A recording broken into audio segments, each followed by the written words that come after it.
Good morning all of you.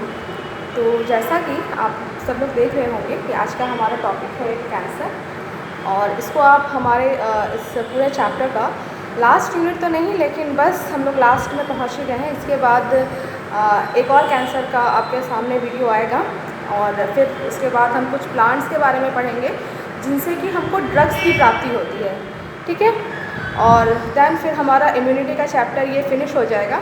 ये immunity का chapter मैं इजी तो इसको नहीं बोलूँगी, लेकिन हाँ मैं इसको इंटरेस्टिंग ज़रूर बोलूँगी कि ये इंटरेस्टिंग काफ़ी ज़्यादा है।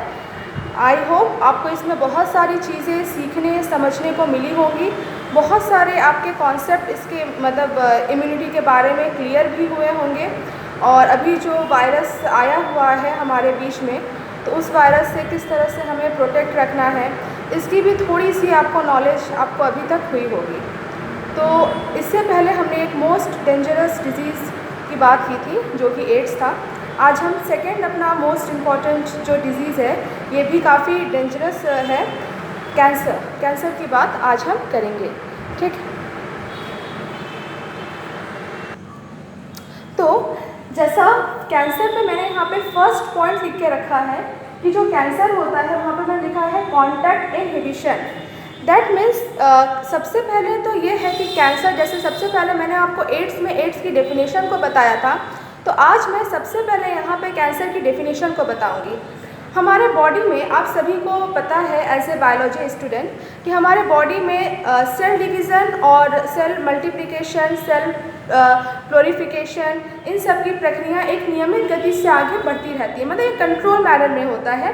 जो सेल डिवीज़न है, कोशिका विभाजन जो है, वो एक नियंत्रित ढंग से होता है, ठीक है। लेकिन यही कोशिका विभाजन अगर अनियंत्रित ढंग से होना शुरू हो जाए, ठीक है, मतलब अनियंत्रित ढंग से अगर यही कोशिका विभाजन होने लगे बॉडी में, तो इसी को हम कैंसर की परिभाषा बोलते हैं। मतलब the uncontrolled division of cell, ठीक है, जिस पर कि जो कोशिका के अंदर जो केंद्रक है, जो कि सेल डिवीज़न जिसके द्वारा होता है, उसका अपने सेल किस प्रकार से डिवाइड होगा, उसके मतलब उस डिवीज़न पे उसका कंट्रोल ही ना रहे, तो इसी को अनकंट्रोल्ड जो डिवीज़न होता है सेल्स का, कोशिकाओं का जो अनियंत्रित विभाजन होता है, उसी को हम कैंसर बोलते हैं। तो कैंसर की डेफिनेशन आपको समझ में आई। कोशिकाओं का जो अनियंत्रित विभाजन होता है किसी भी पर्टिकुलर बॉडी या बॉडी पार्ट्स में या किसी बॉडी ऑर्गन में, तो उसी को हम कैंसर बोलते हैं, ठीक। देन ये क्या होता है, कोशिकाएं क्या करती हैं, कोशिकाएं किस तरह से, जैसे हम हैं, ठीक है, तो अब मेरी लंबाई अब नहीं बढ़ रही है, या आप ही हैं तो हम बोलते हैं कि गर्ल्स या बॉयज़ की भी लंबाई एक सीमित एज तक बढ़ती है, ठीक है। तो हमें क्या होता है, सेल्स जो लंबाई में वृद्धि करने वाले जो सेल्स हैं वो डिवाइड करना बंद कर देते हैं। किस प्रकार से वो बंद कर देते हैं, तो जब कॉन्टैक्ट इनहिबिशन हो जाता है, कुछ सेल्स हमारे में, ये कुछ ऐसे सेल्स हैं, आप जब आगे अगर कैंसर के बारे में और फर्दर डीप अगर आप स्टडी करोगे इन फ्यूचर में, तो आपको पता चलेगा कि कुछ सेल्स होती हैं, जब वो दो सेल्स आपस में कांटेक्ट में आ जाती हैं, तब क्या होता है, सेल डिवीज़न वहाँ पे होना बंद हो जाता है। सपोज़ करो जैसे कोई एक सेल है, जैसे यहाँ पे सपोज़ करो कि यहाँ पे एक आपका सेल है, ठीक है, और ये सेल और इसके एडजेसेंट एक और सेल है, ठीक, इसके एडजेसेंट एक और सेल, मतलब इसके पास में एक और सेल है। ये भी सेल क्या कर रहा है, डिवाइड किया और डिवाइड करके 2 हो गया, इस भी सेल में डिवाइड किया और डिवाइड करके 2 हो गया। देन फिर ये सेल फर्दर डिवाइड करेगा, ठीक है, और ये भी सेल फर्दर डिवाइड करेगा। देन ठीक है, अब ये भी सेल क्या करेगा, आपका डिवाइड करेगा और ये भी सेल डिवाइड करेगा। यहाँ पे देखो दिख रहा होगा, यहाँ पे आपका ये सेल और ये सेल जब आपस में कांटेक्ट में आ जाते हैं, तो अर्थात इसका मतलब ये हो जाता है कि अब यहाँ पे और मोर सेल डिवीज़न नहीं होगा, फर्दर यहाँ पे और सेल डिवीज़न नहीं होगा। तो इस तरह से हमारे बॉडी में एक कंट्रोल्ड मतलब एक नियंत्रित सेल डिवीज़न का प्रोसेस चलता रहता है, ठीक है। और पर्टिकुलर कोई कोशिका, ये हमारे बॉडी में अलग अलग कोशिकाओं का अलग अलग काम है, तो पर्टिकुलर कोई एक निश्चित कोशिका, 2 अलग अलग कोशिका की बात कर रहे हैं, ठीक है। जैसे मैंने यहाँ पे बात की थी ना, एक कोशिका ये थी और एक कोशिका ये थी। इन दोनों कोशिकाओं ने विभाजन करके अपने अपने और सेल्स बनाए, और उन दोनों कोशिकाओं के बने हुए सेल्स जब आपस में कांटेक्ट में आ गए, जब आपस में एक संपर्क में आ गए, इस तरह से जब वो आपस में किस तरह से वो कांटेक्ट में आ गए, तब क्या हुआ तब एक संचार हुआ, एक कम्युनिकेशन जनरेट हुआ जो कि हमारी बॉडी में गया, और वो क्या था कि अब सेल्स को फर्दर डिवाइड नहीं होना है। तो इसी तरह से क्या होता है, हमारे बॉडी में एक कंट्रोल्ड सेल डिवीज़न का एक प्रोसेस होता है, एक सेल डिवीज़न एक कंट्रोल्ड मैनर में हुआ करता है। ठीक है, तो यहाँ तक का कॉन्सेप्ट आपको क्लियर हुआ। देन सेकेंड पॉइंट मैंने यहाँ पे लिख के रखा है कि अब जो कैंसर होता है, इसकी डेफिनेशन तो आपको समझ में आ गई। तो कैंसर को मैंने क्या बताया कि द अनकंट्रोल्ड सेल डिवीज़न को हम कैंसर बोलते हैं। अब इन कैंसर को हम दो प्रकारों में डिवाइड करते हैं। ठीक है, मतलब कैंसर के क्या होते हैं, कैंसर के दो प्रकार होते हैं। कैंसर को हम ट्यूमर भी बोलते हैं। ठीक है, कैंसर को हम ट्यूमर कब बोलते हैं, जब केवल एक अनकंट्रोल्ड सेल डिवीज़न होता है और कोई एक उभार प्रकट होता है। अब जैसे कि मान लो यहाँ पे क्या हुआ है, ये मेरी एक उंगली है, तो इस उंगली में कंट्रोल्ड सेल डिवीज़न हुआ है, इसीलिए यहाँ पे कोई भी उभार आपको दिखने को नहीं मिलेगा। लेकिन अगर यहाँ पे अनकंट्रोल्ड सेल डिवीज़न हुआ होता तो क्या होता, यहाँ पे कोई गांठ बन जाती या कोई एक उभार आपको दिखने को मिलता। ये उभार ज़रूरी नहीं है कि बाहरी रूप से ही हो, वो कभी कभी उभार क्या होते हैं, शरीर के आंतरिक भागों में भी उत्पन्न हो जाते हैं। तो कैंसर का जो फर्स्ट थिंग जो होता है वो ऐसे ट्यूमर के फॉर्म में हमको दिखने को मिलता है। ट्यूमर को भी हम क्या बोलते हैं कि कोशिकाओं का एक गुच्छा बन गया है। ठीक है, कोशिकाओं का एक गुच्छा बन गया है या कोशिकाओं का एक गांठ बन गया है। बहुत लोगों ने आपने सुना होगा कि अगर मैं आपसे बोलूं कि बहुत ऐसे गांव में जो लोग होते हैं ना, तो एक लेडी थी, उनको ब्रेस्ट कैंसर था। तो अगर आप उनसे पूछोगे तो उनकी आपको क्या हुआ था, तो वो आपको ये बताएंगी कि उनका जो ब्रेस्ट था अर्थात जो उनका सीना था, सीने पोर्शन में उनको एक गांठ जैसी संरचना बन गई थी। तो कुछ लोग इसको गांठ भी बोलते हैं। ठीक है, कुछ लोग इसको ट्यूमर बोलते हैं। और ट्यूमर ही जब बहुत डेंजरस फॉर्म में आ जाता है, ठीक है, जब वो दूसरे कोशिकाओं को, जब वो दूसरे ऑर्गन को अफेक्ट करने लगता है, तो उस पोर्शन को हम ट्यूमर बोलते हैं।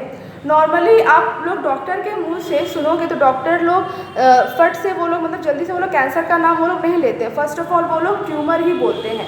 ठीक है, तो अब जो ट्यूमर्स होता है इसको दो भागों में डिवाइड करके हम पढ़ते हैं। पहला क्या है, बेनाइन ट्यूमर। ठीक है, बेनाइन ट्यूमर जो होता है वो कन्फाइंड होता है। इसका हिंदी में आप लोग नाम देख लेना और हिंदी में नाम देख के आप लोग इसका नाम बुक से लिख लेना।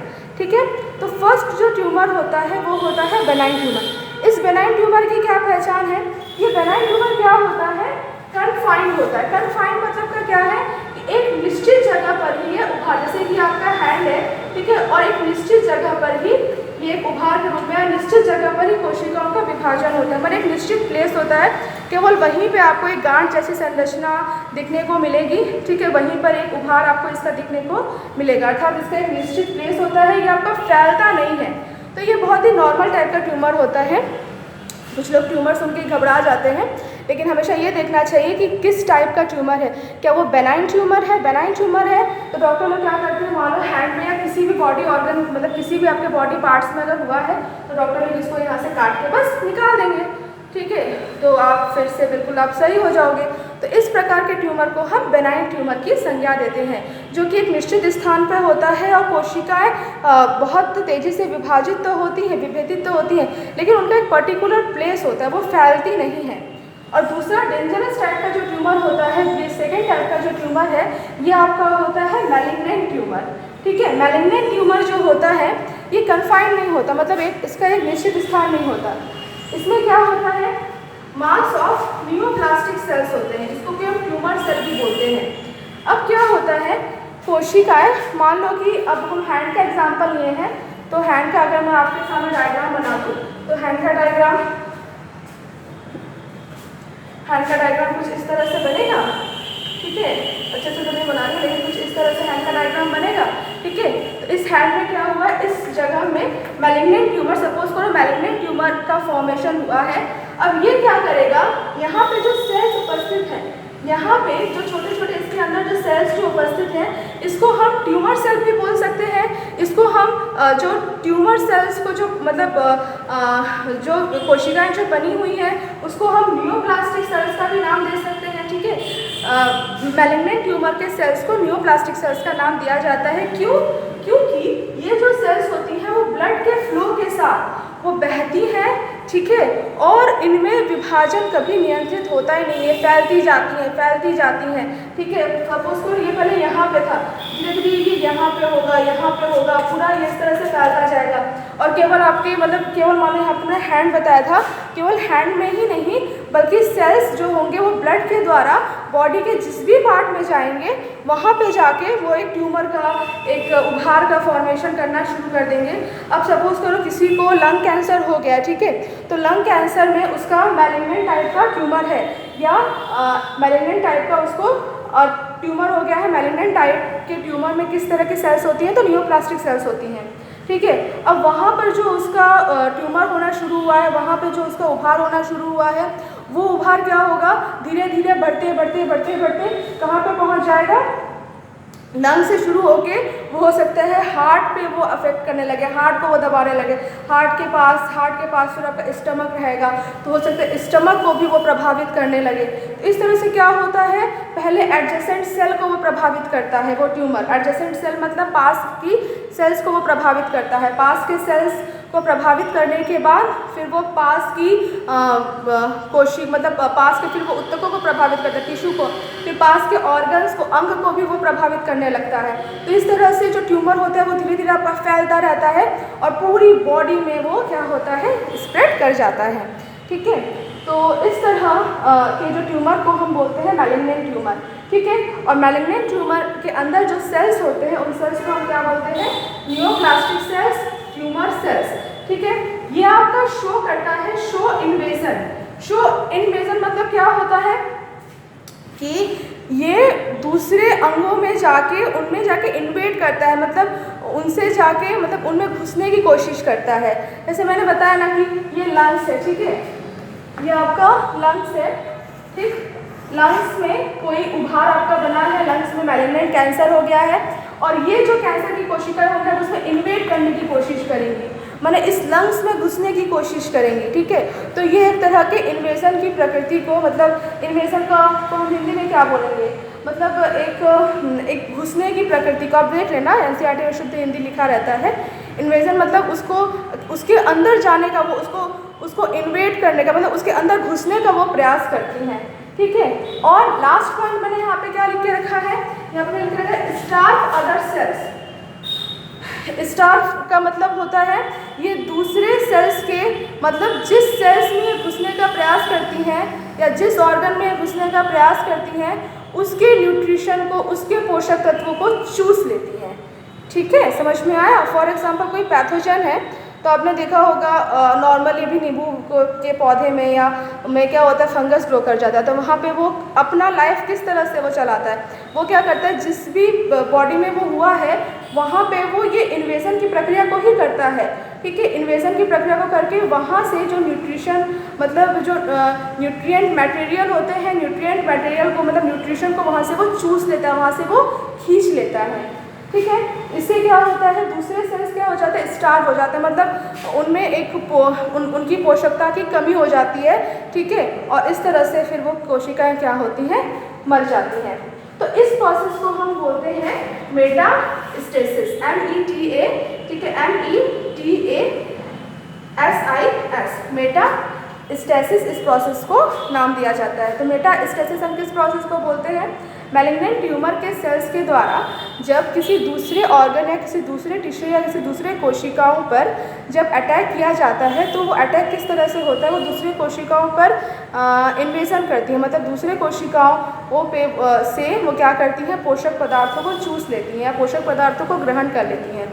तो पोषक पदार्थों को जब वो ग्रहण कर लेती हैं तो दूसरी कोशिका क्या हो जाती है, स्टार्व हो जाती है, मतलब उनके पास पोषक पदार्थों की कमी हो जाती है, यानी कि वो अब सर्वाइव नहीं कर पाती हैं। तो दूसरी कोशिकाओं को इस तरह से कमज़ोर हो जाने की प्रकृति को ही हम स्टार्व सेल्स बोलते हैं। और इस पूरी प्रक्रिया को, मतलब इस न्यूप्लास्टिक सेल्स के द्वारा या मैलिग्नेंट ट्यूमर के द्वारा ये जो पूरी क्रियाएं जो की जा रही हैं, मतलब इन्वेजन किया जा रहा है, अदर सेल्स को या अदर ऑर्गन को स्टार्व कर दिया जा रहा है, इस पूरे प्रोसेस को हम मेटास्टेसिस का नाम देते हैं। तो इतना आपको क्लियर हुआ। एक बार और हम आपको समझा देते हैं पूरा। अभी तक मैंने आपको क्या क्या जस्ट एक समरी के रूप में, तो मैंने आज का टॉपिक था हमारा कैंसर। कैंसर मतलब क्या होता है? The uncontrolled division of cell. ठीक है, कोशिकाओं का अनियंत्रित विभाजन को ही हम कैंसर कहते हैं। ठीक है, अब ये कोशिकाओं का जब अनियंत्रित विभाजन होता है तो वहाँ पे एक गांठ बन जाती है। ठीक, उस गांठ को जब कोशिकाओं का एक अनियंत्रित विभाजन होगा तो कोशिकाओं का उभार तो बनेगा ही। ये उभार बाहरी रूप से भी हो सकता है, एक्सटर्नल भी हो सकता है और इंटरनल भी हो सकता है। ठीक है, तो ये जो कोशिकाओं का जो एक ग्रुप ऑफ या बंच ऑफ सेल्स जो बना है, तो बंच ऑफ सेल को हम क्या बोलते हैं? ट्यूमर का नाम देते हैं। ठीक है, bunch of cell be called as a tumour. ठीक है, एंड देन ट्यूमर को हम 2 पार्ट्स में डिवाइड करते हैं। फर्स्ट ऑफ ऑल जो उसका फर्स्ट टाइप है वो होता है बेनाइन ट्यूमर। बेनाइन ट्यूमर जो होता है ये कन्फाइंड होता है, दैट मीन्स ये एक ही स्थान पर स्थिर रहेगा, ये फैलने की प्रकृति इसमें नहीं होती है। ठीक है, और जो दूसरा टाइप का जो ट्यूमर होता है वो मैलिग्नेंट ट्यूमर होता है, मोस्ट डेंजरस ट्यूमर होता है। यही आगे चल के कैंसर का फॉर्म कर देता है। कैंसर मतलब जब दूसरे अंग भी इससे प्रभावित होने लगते हैं। ठीक है, तो उसको हम कैंसर का फिर नाम देने लगते हैं। मैलिग्नेंट ट्यूमर के मतलब इसके अंदर किस प्रकार के सेल्स पाए जाते हैं? ट्यूमर सेल्स भी बोल सकते हैं अगर नियोप्लास्टिक सेल्स का नाम नहीं याद रहता है तो, और नियोप्लास्टिक सेल्स का नाम याद है तो हम नियोप्लास्टिक सेल्स बोलेंगे। ठीक है, देन ये सेल्स के द्वारा क्या किया जाता है? ये दूसरे सेल्स को स्टार्व कर देते हैं, मतलब उसके अंदर से पोषक तत्वों को वो ले लेते हैं। और सेकेंड फॉर्म क्या है कि ये लेते कैसे हैं? तो इन्वेजन की प्रक्रिया के द्वारा लेते हैं और इस पूरे प्रोसेस को हम मेटास्टेसिस का नाम देते हैं। मतलब मैलिग्नेंट ट्यूमर के द्वारा जो ये सारी क्रियाएं जो की गई, इन्वेजन किया गया, सेल्स को स्टार्व कर दिया गया दूसरे सेल्स को या ऑर्गन को या टिश्यू को, तो इस प्रोसेस को पूरा हम मेटास्टेसिस का नाम देते हैं। तो आई होप आपको यहाँ तक समझ में आया होगा। अब हम आगे बढ़ते हैं कि हमने कैंसर को तो समझ लिया कि कैंसर होता क्या है, लेकिन ये जो कैंसर है ये आपका किस प्रकार से होता है? मतलब ऐसा होता क्या है कि व्यक्ति को एक कैंसर रोग से वो पीड़ित हो जाता है? इसको भी तो समझना बहुत ज़रूरी है। ठीक, जैसे हमने पढ़ा कि एड्स के होने के क्या क्या कारण थे। ठीक है, एड्स जो था वो किन किन रीजंस की वजह से हो रहा था, तो उस तरह से जो कैंसर है वो किस किस रीजंस की वजह से होता है, तो उसको समझते हैं। सबसे पहला जो इसका प्रोसेस है वो कौन सा होता है? तो वो होता है फिजिकल प्रोसेस। फिजिकल प्रोसेस एक मैं आपको जस्ट काम दे रही हूँ, आप मुझे व्हाट्सएप ग्रुप में या केमिस्ट्री के टीचर से किसी भी फिजिक्स के सर से थोड़ा सा कंफर्म करके या नेट पे सर्च करके आप मुझको बताना, ग्रुप में इसको लिखना। क्या लिखना है आपको?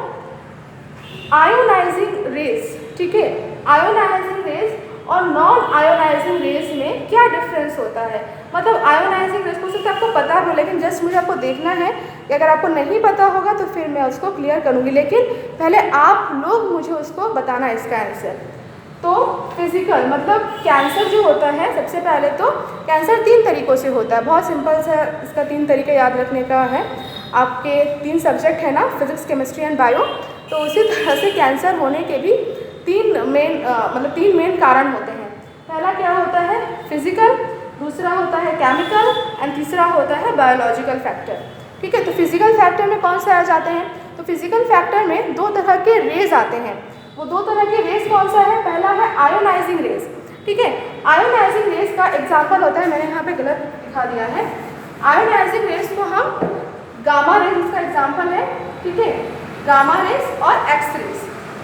गामा रेज और एक्स रेज जो है वो आयोनाइजिंग रेज का एग्जाम्पल है, और नॉन आयोनाइजिंग रेज का एग्जाम्पल है यूवी रेज। अल्ट्रा वायलेट जो रेज होती है ना, वो नॉन आयोनाइजिंग रेज का एग्जाम्पल है। तो ये क्या करती हैं? ये हमारे डीएनए के अनुक्रम में परिवर्तन कर देती हैं। जैसे ये आपका डीएनए है, ठीक है, डीएनए का 2 स्ट्रैंड है ये, तो एक स्ट्रैंड में ए होता है, ठीक, थोड़ा सा बड़े दिखाओ ना। तो ये क्या होता है? डीएनए के एक स्ट्रैंड में इधर अगर आपका ए जुड़ा हुआ है तो यहाँ पे आपका टी जुड़ा रहता है, ठीक है, और दोनों के बीच में इस तरह से डबल बॉन्ड का फॉर्मेशन रहता है। मतलब एडेनिन जो होता है वो थाइमिन्स के साथ जुड़ा रहता है। अगर ये एडेनिन हट जाए और यहाँ पर टी आ जाए, ठीक है, तो ये क्या हो गया? हुआ क्या? ये डीएनए में एक डिसफॉर्मिटी आ गई, मतलब उसका स्ट्रक्चर चेंज हो गया, उसका स्ट्रक्चर बिगड़ गया, उसका स्ट्रक्चर डिस्ट्रक्ट हो गया, खराब हो गया। जब डीएनए का स्ट्रक्चर खराब हो जाएगा तो उससे ट्रांसक्रिप्शन भी गलत होगा, मतलब उससे आरएनए भी गलत बनेगा। जब आरएनए गलत बनेगा तो उससे गलत टाइप के प्रोटीन्स का निर्माण होगा, मतलब हार्मोन्स भी क्या होगा, गलत टाइप का बनेगा। और ये हार्मोन्स और प्रोटीन कहीं ना कहीं हमारे सेल डिवीज़न को कंट्रोल करती हैं, ठीक है। तो जब गलत सेल डिवीज़न होगा, गलत सेल डिवीज़न होगा क्यों? क्योंकि यहाँ पे आपका डिसफॉर्मिटी आ गई, मतलब इस तरह का स्ट्रक्चर नहीं होना चाहिए। और ये होता क्यों है? X rays, gamma rays, UV rays. आपको पता है एक्स रेस कहाँ से निकलती हैं? बोला जाता है बार बार जैसे आप लोग करवाते हो ना, सीटी स्कैन करवाते हो या एक्स रेस, अरे मतलब उसका भी नाम नहीं याद आ रहा है, जिस पे वो ब्लैक इमेजिंग उनको प्राप्त होती है जी, एक्सक्रीनियो, नाम याद आएगा तो फिर मैं आपको फर्दर बताती हूँ। गामा रेस को आपको पता है कि रेडियो एक्टिव जो तत्व होते हैं वहाँ से गामा रेस निकलते हैं। यूवी रेस बोलते हैं कि अल्ट्रा वायलेट रेस, मतलब जब सूर्य ग्रहण का जब समय होता है, तो सूर्य ग्रहण का जब समय होता है तो जब चांद जब पूरे, क्यों बोलते हैं कि इस समय सूर्य ग्रहण के समय बाहर नहीं निकलना चाहिए। लोग जो साधु लोग होते हैं या जो पंडित लोग होते हैं वो लोग अपने अलग अलग थ्योरीज को देते हैं, लेकिन सही एग्जैक्ट इसकी थ्योरी क्या है कि सूर्य की जो साइड वाली जो पोर्शन होती है उससे क्या होता है, यूवी रेज निकलते हैं। उस टाइम चंद्रमा जब उसके सामने आ जाता है तो उससे क्या होता है, एक क्रिया होने लगती है दोनों में, और उससे क्या होता है, यूवी रेज आने लगते हैं। तो यूवी रेज अगर बॉडी पर गिरेंगे तो उससे क्या होता है, उससे इस तरह का क्रोमोसोमल डिफेक्ट आ सकता है। क्रोमोसोमल डिफेक्ट मतलब डीएनए में एक तरह का डिफेक्ट क्रिएट हो सकता है। तो ये तो हो गया आपका फिजिकल कारण हो गया। तो फिजिकल मैंने आपको दो चीज़ें बताई, आयोनाइजिंग रेस की वजह से और नॉन आयोनाइजिंग रेस की वजह से। तो आयोनाइजिंग रेस के एग्जाम्पल क्या है मैंने बता दिए हैं आप यहाँ पे आपको, गामा और एक्स रेस, ठीक है। नॉन आयोनाइजिंग रेस के एग्जाम्पल है यूवी रेस। अब दोनों में फ़र्क क्या है कि आप लोग मुझको बताओगे, ठीक है। दूसरा है केमिकल मतलब रासायनिक तत्व। सिगरेट सब लोग जानते होंगे, बीड़ी सब लोग जानते होंगे, ठीक है। तो उसमें क्या होता है, उसमें टोबैको रहता है। तो टोबैको को जब कोई इनहेल करता है, जब कोई सूंघता है, इवन जो उसको ले रहा है और साथ में जो उसके सराउंडिंग्स में लोग मौजूद हैं वो लोग भी, जब इस तरह के पार्टिकल्स, टोबैको के पार्टिकल्स स्मोक के द्वारा जब बॉडी के अंदर जाते हैं तो ये क्या करते हैं, ये भी सेल्स में एक तरह की मतलब उसके स्ट्रक्चर को चेंज कर देते हैं और उसको कैंसरस सेल बनने के लिए प्रेरित करते हैं। तो जो लंग कैंसर जो होता है ना, ठीक है, फेफड़ों का जो कैंसर होता है वो इन्हीं केमिकल, इसको कार्सिनोजन बोलते हैं, इन्हीं केमिकल प्रोडक्ट की वजह से ही होता है। तो केमिकल प्रोडक्ट्स यहाँ पे क्या हो गया, स्मोक एक तरह का केमिकल प्रोडक्ट हुआ। देन यहाँ पे कुछ वायरल ऑन्कोजेंस होते हैं। वायरल ऑन्कोजेंस मतलब ये जो वायरसेस होते हैं, मतलब कुछ वायरसेस की वजह से क्या होता है, डीएनए की संरचना में चेंजेस आ जाते हैं, ठीक है, अनियंत्रित कोशिका विभाजन होने लगता है। तो वायरल ऑन्कोजेंस को हम क्या बोलते हैं, ये बायोलॉजिकल कार्सिनोजेंस में आते हैं। तो जब किसी वायरस की वजह से अगर कैंसर क्रिएट होने लगे तो उसको बायोलॉजिकल फैक्टर बोलते हैं। तो समझ में आया आपको कि कैंसर जो होता है वो 3 कारणों से होता है, फिजिकल, केमिकल, बायोलॉजिकल। फिजिकल में मैंने 2 बताए, आयोनाइजिंग में gamma rays, X rays, non ionizing में यूवी रेस, ठीक है। केमिकल में मैंने आपको बताया स्मोक, टोबैको की जो स्मोक होती है उसके द्वारा होता है। देन फिर मैंने आपको बताया वायरल ऑन्कोजन। वायरल ऑन्कोजन में मैंने आपको क्या बताया, ये आपका बायोलॉजिकल फैक्टर में आ जाएगा। वायरसेस की वजह से जब कैंसर क्रिएट होने लगे तो कल मैं आपको इसी पे पूरा लेक्चर दूंगी, मतलब किसके बारे में, वायरल ऑन्कोजेंस और सेलुलर ऑन्कोजेंस क्या होते हैं। ये ऑन्कोजीन्स होते हैं। ये ऑन्कोजीन्स हमारी बॉडी में उपस्थित है, सभी की बॉडी में, आपकी बॉडी में भी, हमारे बॉडी में भी, ठीक है। मतलब ऐसे जीन्स, ऑन्कोजीन्स मतलब होता है ऐसे जीन्स जो कैंसर को क्रिएट करने की जिनमें क्षमता होती है, ये हर किसी के बॉडी में उपस्थित हैं। ऑन्कोजीन्स की आपको मैं डेफिनेशन बताती हूँ, ऐसे जीन जिनमें कैंसर को उत्पन्न करने की क्षमता होती है। तो कल थोड़ा सा इसको मैं लेके आपको चलूँगी और कोशिश करूँगी कि कैंसर का कल पूरा ख़त्म हो जाए। नहीं भी हो पाएगा तो 1-2 वीडियो और बना देंगे इसके बारे में। ख़त्म होने से ज़्यादा ज़रूरी है कि कॉन्सेप्ट पूरा समझ में आए, ठीक। और अभी जो बच्चे मतलब जिन्होंने नोट्स की फ़ोटो भेजी है, मतलब पूरे अच्छे से नोट्स बना के भेजे हैं, तो उनको मैं बहुत बहुत कॉन्ग्रेचुलेशन करती हूँ कि आप लोग मतलब कि आप लोग अच्छे से स्टडी कर रहे हो, बहुत सिंसियर हो, और वो लोग इसके बाद वीडियो को स्टॉप कर सकते हैं।